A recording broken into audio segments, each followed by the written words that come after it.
జగన్పై MLA Somireddy Chandramohan Reddy fire అయ్యారు. పులివెందుల్లో ప్రజాస్వామ్యం బతకడాన్ని జగన్ ఓర్వలేకపోతున్నారని కామెంట్ చేశారు. వంగి కొబ్బరికాయ కొట్టలేని వ్యక్తి కూడా తమ నాయకుడి వయస్సు గురించి మాట్లాడడం విడ్డూరంగా ఉందన్నారు.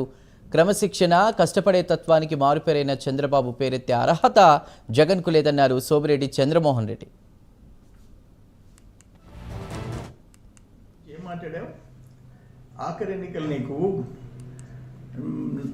కృష్ణారామ అంటే జపం చేసుకో, లేకపోతే నరకం చూస్తాం అన్నమాట. అంటే 30 ఏళ్ల తర్వాత జెడ్పీటీసీ ఎన్నికలకి నామినేషన్ వేశారు, ఎలక్షన్ జరిగింది, నువ్వు వచ్చుకోలేకపోతుండవు.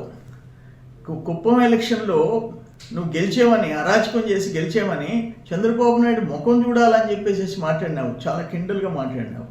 ఇప్పుడు బాబు గారు కృష్ణారామ అని చెప్పేసి కూర్చోబడ్డారు. రాముడు కృష్ణుడు జపం చేసుకుంటే ఇంట్లో కూర్చోలే, లోక కళ్యాణం కోసం బతికేరు వాళ్ళు, పోరాడేరు వాళ్ళు. అట్నే చంద్రబాబు నాయుడు రాష్ట్ర భవిష్యత్తు కోసం, ప్రజల కోసం నిత్యం పోరాడుతున్నాడు. ఆయన గురించి నువ్వు మాట్లాడుతున్నావు.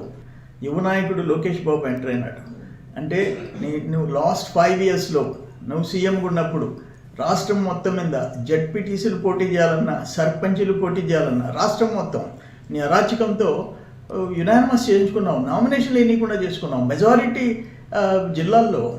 ఇప్పుడేంటి నీ పులివెందుల్లో జెడ్పీటీసీ ఎలక్షన్ జరుగుతుంది, వచ్చుకోలేకపోతున్నావు, నీ ఇష్టం వచ్చినట్టు మాట్లాడుతున్నావు. జగన్మోహన్ రెడ్డి చంద్రబాబు నాయుడు గారి గురించి ఏం